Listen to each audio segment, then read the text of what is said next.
ब्राह्मणोवाच अयं जनो नाम चरन् पृथिव्यां य पार्थिवः पार्थिवः कस्य हेतो कस्यापि चाङ्ग्र्योरधिगुल्फजङ्घा जानुरुमध्योरशिरोधरांसः अंशोदिदार्वीश विकाचे यस्यां सौविराजेतपदेश आस्ते यस्मिन् भवानुरुजरुजनिजायमानो राजास्मि सिन्धुस्ति दुर्मदान्धः। श्रीमद् भागवत महापुराण के तृतीय स्कंद के अंतर्गत नवम अध्याय वर्णित ब्रह्मा जी के द्वारा भगवान आदि पुरुष श्री नारायण की स्तुति का प्रसंग चल रहा था। ब्रह्मा जी कहते हैं नातः परम परम यद भवतः स्वरूपम आनंद्रमात्रमविकारम। ब्रह्मा जी कहते तद्वा इदं मंगल मंगलाय ध्याने स्मनोदर्शितं तोपासकानां तस्मै नमो भगवते नु विधे मतोभ्यं यो नादितो नृकभाग्विरसत्संगैः। हे भुवन मंगल, भगवान का नाम ही बताया भुवन मंगल। मंगल होता है पाप, पाप को गलाते हैं इसलिए मंगल है, और सारे संसार के पाप को नष्ट कर देते हैं। पाप यानी कि हमारी दुर्बुद्धि, हमारी दुर्रुचि, इस दुर्रुचि को दुर्बुद्धि को भगवान नष्ट करते हैं, इसलिए भगवान का नाम भुवन मंगल कहा गया।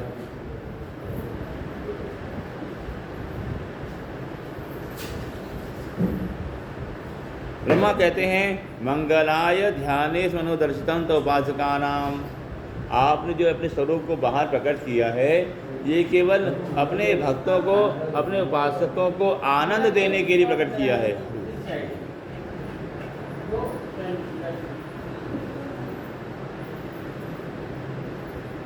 भगवान का भी स्वरूप है,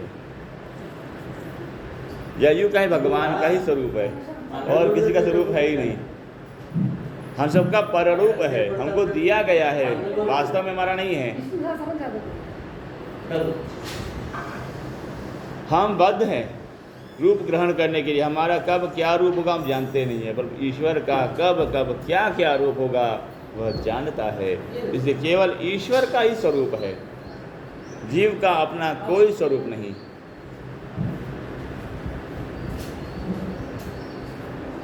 तो ऐसे जिनका स्वरूप भक्तों के लिए प्रकट होता है, हम आपको नमस्कार करते हैं। जो नादितो नरक भाग विस्तृत संगई। केवल आपको वही लोग नमस्कार नहीं करते जिनको नरक की गति होती है, जिनकी दुर्रुचि होती है, वही केवल आपको नमन नहीं करते।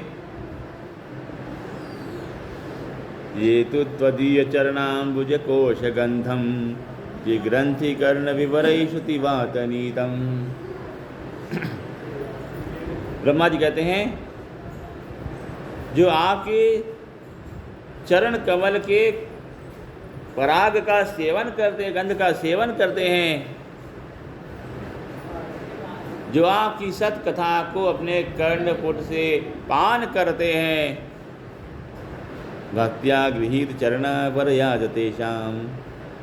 जिनके हृदय में सतत आपकी भक्ति वास करती है, नापैशीनाथ हृदयां बुरुहात पुंसाम।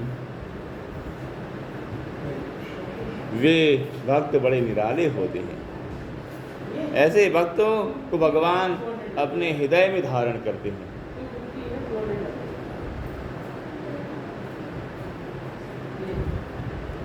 भगवान और भक्तों के संवाद का बड़ा विचित्र विचित्र प्रसंग पुराणों में आता रहता है। भक्त भगवान को बड़ा मानता है, भगवान भक्त को बड़ा मानते हैं। राजा अम्बरीश की कथा भागवत में है। अम्बरीश,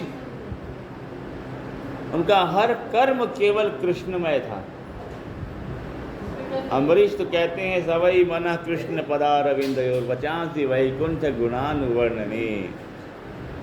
वही वाणी है जो कृष्ण का नाम ले, वही मन है जो कृष्ण को ध्यान करे, वही सिर है जो कृष्ण के चरणों में झुके, वही पैर हैं जो कृष्ण के मंदिर को जाए, उन हाथों का होना सार्थक है जो कृष्ण की सेवा करें, और उस शरीर का होना सार्थक है जो भगवत जनों का आलिंगन करे।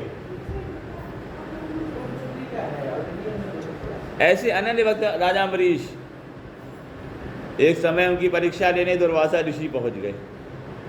अब अम्बरीश राजा ने एकादशी का व्रत किया था। पहले का एकादशी व्रत बड़ा कठिन हुआ करता था, लगभग 3 दिन का होता था। दशमी से आरंभ होकर के द्वादशी को पूरा होता था। दशमी में एक बार भोजन करना होता था दिन में, फिर शाम को केवल जलपान है।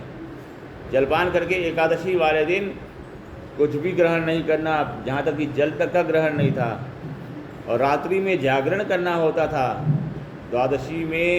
द्वादशी समाप्त होने से पूर्व एक बार कुछ आहार ग्रहण करना होता था। राजा अम्बरीश इसी विधि से एकादशी का व्रत किया करते थे।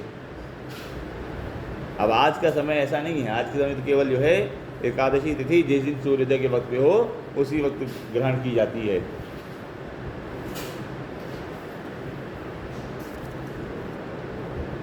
राजा अम्बरीश ऐसी एकादशी करते थे। एक समय द्वादशी का जब पारणा का वक्त आया तब दुर्वासा ऋषि उनके पास पहुँचे। दुर्वासा ऋषि ने कहा कि राजन, मैं भी बड़ा भूखा हूँ, एकादशी का व्रत किया है मैंने, मुझे भूख लग रही है, मैं कुछ आवश्यक कर्म करके आता हूँ, तुम मेरे लिए भोजन रखो। दुर्वासा ऋषि यमुना में स्नान करने गए। उन्हें कुछ देर लग गई, ध्यान में बैठ गए थे, उनको देर लग गई। इतने में द्वादशी के समाप्त होने का समय आ गया। राजा अम्बरीश ने गुरु वशिष्ठ से पूछा कि हे गुरुदेव, मैं क्या करूं?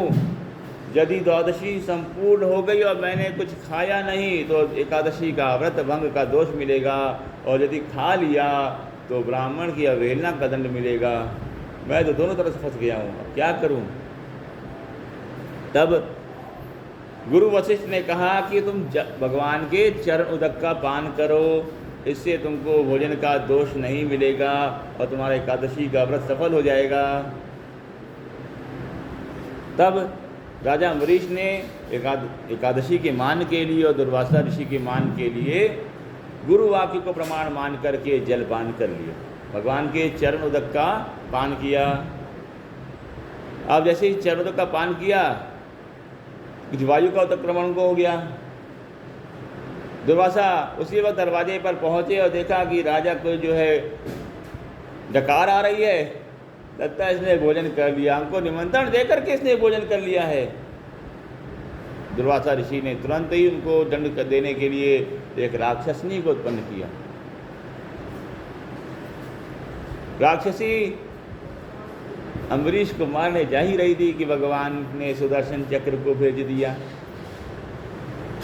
सुदर्शन चक्र ने राक्षसी को तो मार ही दिया, साथ में दुर्वासा ऋषि को भी दंडित करने के लिए दौड़ पड़े। अब दुर्वासा पहले पृथ्वी के हर लोक में गए, हर स्थान पे गए। दुर्वासा ऋषि को आता हुआ देख के लोग पहले ही दरवाजा बंद कर देते रहे, न जाने क्या अपराध हो जाए, हमको दंड शाप दे देंगे। दुर्वासा ने देखा कि मेरी ख्याति इतनी अच्छी है, मैं जहाँ जा रहा हूँ मेरी बात सुनने से पहले मुझे देखते ही लोग दरवाजा बंद कर दे रहे हैं।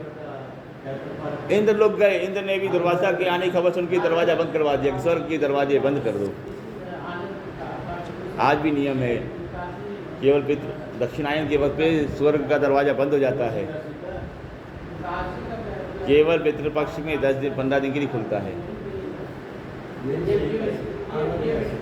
स्वर्ग का दरवाजा बंद हो गया। दुर्वासा भागते हुए ब्रह्मा जी के स्थान पे गए। ब्रह्मा जी ने कहा यहाँ से भी चले जाओ। फिर भगवान शंकर के पास में दुर्वासा गए। भगवान शंकर ने कहा यहाँ से भी चले जाओ। जब कहीं स्थान नहीं मिला तो वैकुंठ में गए। भगवान ने कहा कि मेरा अपराध तो किया नहीं है, तुमने मेरे भक्त का अपराध किया है, तुम मेरे भक्त को मारने जा रहे थे। अब यदि मेरे भक्त से क्षमा मांगोगे तो ही तुमको मेरे चक्र से शांति मिलेगी, अन्यथा दुर्वासा तुम्हें कोई नहीं बचा सकता। दुर्वासा ऋषि जिनसे सारा संसार कांपता था, आज दुर्वासा भी कांप रहे थे। समय न जाने कब क्या करा दे। सबको डराने वाले दुर्वासा आज अपने ही कर्म के फल में फंस गए। पहले किसी ने शरण दी नहीं, ये न जाने कब शाप दे दें, तो उनके भय ने ही उनके लिए दरवाजे बंद कर दिए। फिर क्रोध के कारण से जो भक्त की अवहेलना करने का उन्होंने अपराध किया, तो उसका अपराध का फल उनको ही भोगना पड़ गया।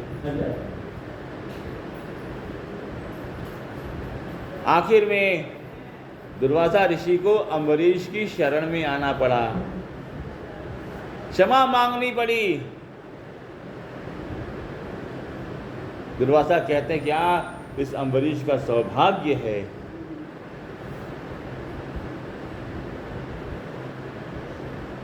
दुर्वासा कहते हैं कि इसका यश तो तीनों लोकों में अब गाया जाना चाहिए।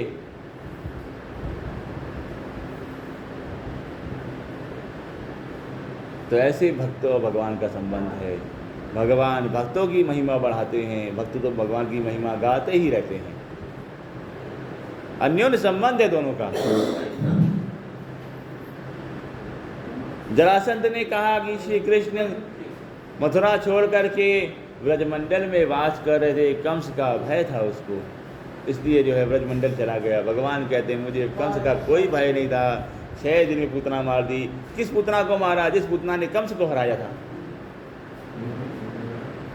कंस कितना बलवान, जिसने कई असंख्य राक्षसों को हराया, उसको एक पूतना ने हरा दिया था।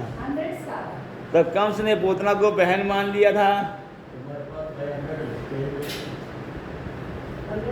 उस पूतना को जिसने कंस को हराया था, उस पूतना को भगवान ने 6 दिन की अवस्था में ही अपने धाम भेज दिया। भगवान कहते कमजोर तब भी नहीं था।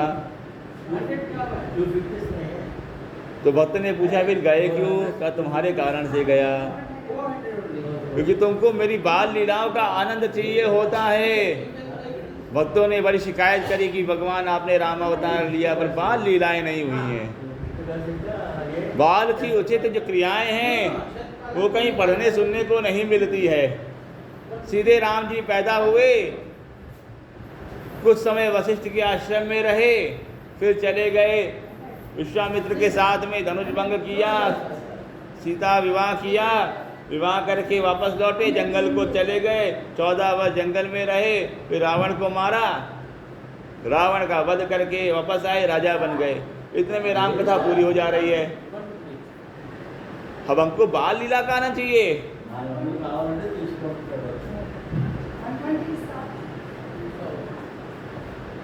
भगवान ने कहा बाल लीला तो अब जो है केवल आनंद लीला, आनंद धाम वृंदावन में हो सकती है। तो भगवान कहते हैं मैंने भक्तों के कारण से कृष्णावतार लिया और मैं मथुरा से चला गया गोकुल, नंदगांव में मैंने बाल लीला करी, ताकि वहाँ की लीलाओं का जब भक्तगण पाठ करेंगे, श्रवण करेंगे, चिंतन करेंगे, उनको युगों युगों तक आनंद मिलता रहेगा। नहीं तो उनके लिए कंस को मारना कौन बड़ी बात थी। पैदा हुए थे अस्त्र शस्त्र को लेकर के। जिस सुदर्शन चक्र का भार कोई वीर बलवीर नहीं सहा सकता था, उसको तो तुरंत प्रकट हुए बाल कृष्ण धारण कर रहे थे।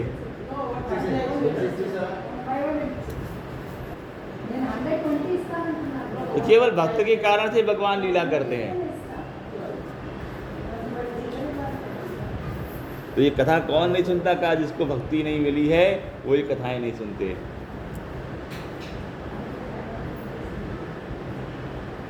जिग्रंथि कर्ण विवरयिषति वातनीतम। आपके भक्त तो आपकी कथा प्रसंग सुनने में सदैव तत्पर रहते हैं।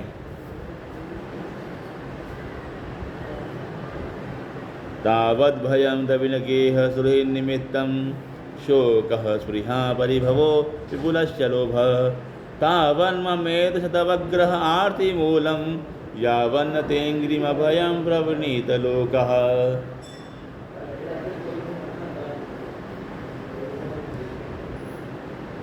ब्रह्मा जी कहते हैं प्रभु संसार में सबको भय की प्राप्ति है। किसी को सुहृद जनों के दूर हो जाने का भय है, किसी को शत्रु से मिलने का भय है, किसी को धन के खोने का भय है, तो हर कोई भय से, दुख से व्याप्त ही है।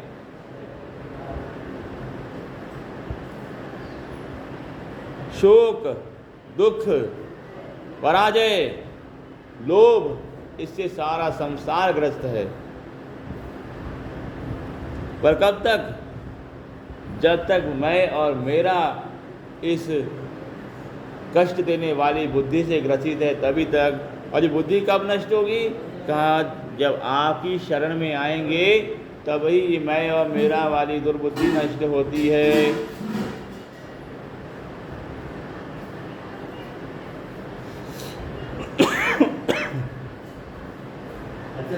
दैवेन ते हतधियो भवतः प्रसंगा सर्वाशुभोपशमनाभिमुखेन्द्रियाये कुर्वन्ति काम सुखलेशलवाय दीना लोभा विभूत मनसो कुशलानि शश्वत।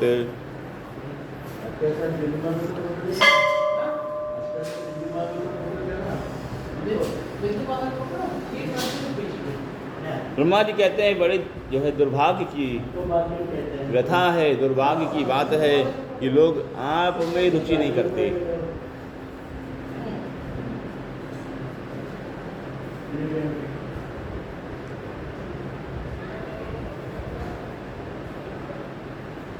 दैवेन दहदधियो, उनका दुर्भाग्य ही जागृत होता है जो आपके प्रसंग को नहीं सुनते।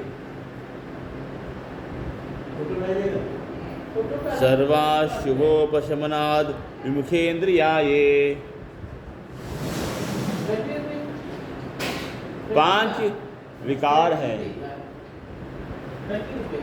शब्द, स्पर्श, रूप, रस और गंध। हमें गाना सुनना और गाना अच्छा लगता है, ये शब्द का विकार है। स्पर्श, कोई सुंदर स्त्री या पुरुष है तो उसके प्रति कामासक्त हो जाते हैं, उसको स्पर्श करने की इच्छा करते हैं, ये भी जो स्पर्श का विकार है। रूप, किसी भी सुंदर वस्तु को बार बार देखना, ये रूप विकार है, नेत्र का विकार है। रस, अपने अभीष्ट रस को अधिक से अधिक मात्रा में खाते रहना। किसी को मीठा खाना पसंद है तो अधिक से अधिक मीठा खाता है, किसी को नमकीन पसंद होता है तो अधिक से अधिक नमकीन खाता है, तो ये रस का विकार है। गंध, लोग अलग अलग प्रकार के इत्र, परफ्यूम सब लगाते रहते हैं, खुशबू वाला साबुन लगाते हैं। लगाना थी, कोई बुरी बात नहीं है, परंतु उसके लिए शरीर नहीं मिला है। तो ये 5 विकार हैं, इन 5 विकारों से कल्याण भी होता है, इन 5 विकारों से नाश भी होता है। और हर कोई 5 विकारों में ही फंसता है। कोई अपनी जय जयकार सुनने के लिए पाप करता है, लोगों को डराता है, लोग हमारी जय जयकार करें, ये शब्द का विकार है। कोई व्यभिचार करता है, बलात्कार करता है, ये स्पर्श का विकार है। रूप का विकार है। अन्न को छुपा देना, गोदाम भर के रखना, संग्रह करना, ये रस का विकार है, गंध का विकार भी है।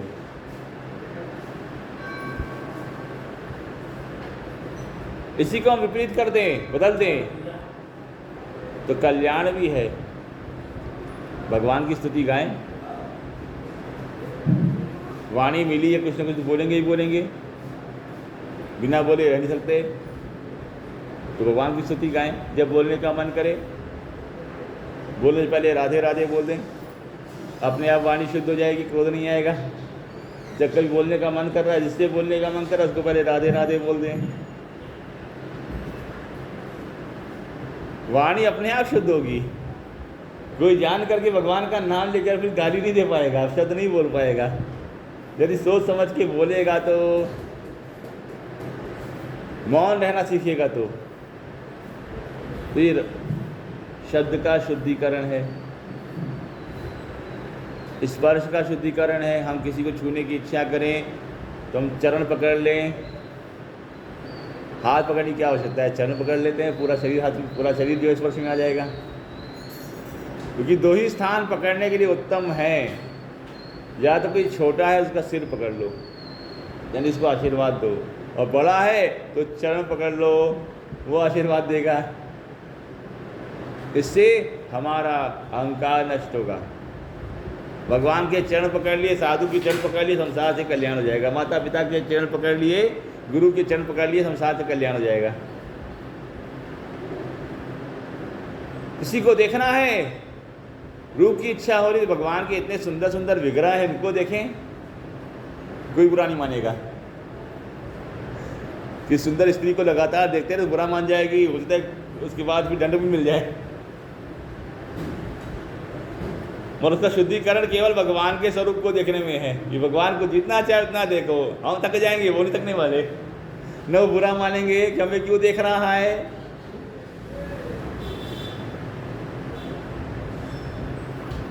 रस लेने की इच्छा हो रही है, भगवान के चरणों में जो तुलसी अर्पित है खा लो, ज़्यादा से अधिक रस नहीं ले पाएंगे, फिर तृप्ति मिल जाएगी। हनुमान जी को मिल गई तो हमारी क्या बात है। एक समय माता सीता ने हनुमान जी को भोजन के निमंत्रण दिया। माता सीता ने सोचा कि ये बेचारा जंगल में रहता है, थोड़ा 2-4 फल खा लेता है, यहाँ क्या खाएगा, कितना खाएगा। लोगों के खाने की गति जो है, शहर में रहने वाले, महानगर में रहने वाले, छोटे शहर में रहने वाले लोगों से कम खाएंगे। उनके खाने की जो पाचन क्रिया होती है कमज़ोर होती है, क्योंकि इतनी मेहनत नहीं करते जितना कि छोटे शहर में रहने वाले करते हैं। और छोटे शहर में रहने वालों की पाचन क्रिया कमज़ोर होती है, लेकिन कम खाते हैं जितना कि गांव में रहने वाला खाता है। गांव में रहने वाले की पाचन क्रिया और तीव्र है। गांव में रहने वाले की पाचन क्रिया भी कमज़ोर पड़ती है जंगल में रहने वाले की पाचन क्रिया के सामने। जंगल में रहने वाला जितना खा लेगा उतना गांव वाला नहीं खा पाएगा, जितना गांव वाला खाएगा उतना छोटा शहर वाला नहीं खाएगा, और जितना छोटा शहर वाला खा लेगा उतना महानगर वाला नहीं खा सकता। हनुमान जी रहते थे जंगल में, माता सीता रहती थी महानगर में। उस समय अयोध्या महानगर था, बड़ा संपन्न राज्य था। जैसे आज का मुंबई है, एक समय अयोध्या था। तो माता सीता ने क्या खाएगा, कितना खाएगा। माता सीता ने निमंत्रण दे दिया। हनुमान जी महाराज तो जो अब थे वनवासी, भूख लगी तो पूरा अशोक वन उजाड़ दिया, जो रोकने आया उसको मार दिया, रावण तक को नहीं छोड़ा।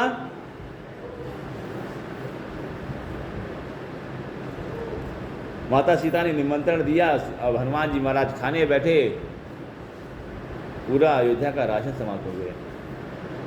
राम जी प्रतीक्षा कर रहे कि कब हमको खाने को मिले। माता सीता के कुछ बचा हो तब तो खिलाएं, कुछ बचा ही नहीं है, सब समाप्त हो गया। राम जी कहते हैं अभी काम करो, ये तुलसी है, ये दे दो। हनुमान जी महाराज ने तुलसी खाई, उनका पेट भर गया। कहा कि माता जी अब आनंद आया, अब पेट भर गया, अब और नहीं खा सकता।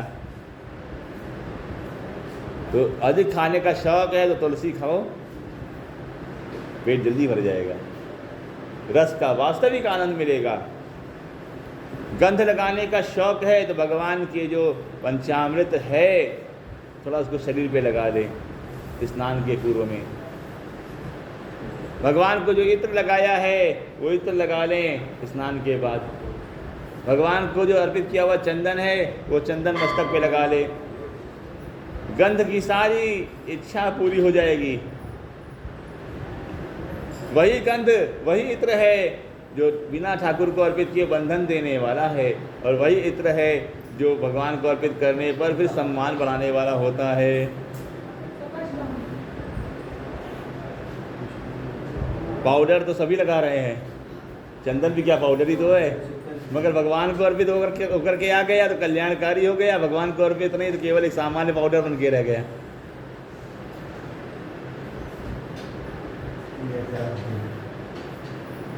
तो ऐसे पंच महाभूत, पंच विकार, पंच तन्मात्राएं, इनका जो प्रयोग हमको बंधन भी देने वाला है और इनका प्रयोग हमको बंधन से निकालने वाला भी है।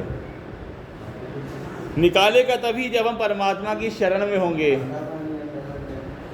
इस प्रकार से माता यहाँ भगवान नारायण की वंदना ब्रह्मा जी करते हैं। अब आगे और जो वंदना हुई है वो कल में होगी। श्री कृष्ण।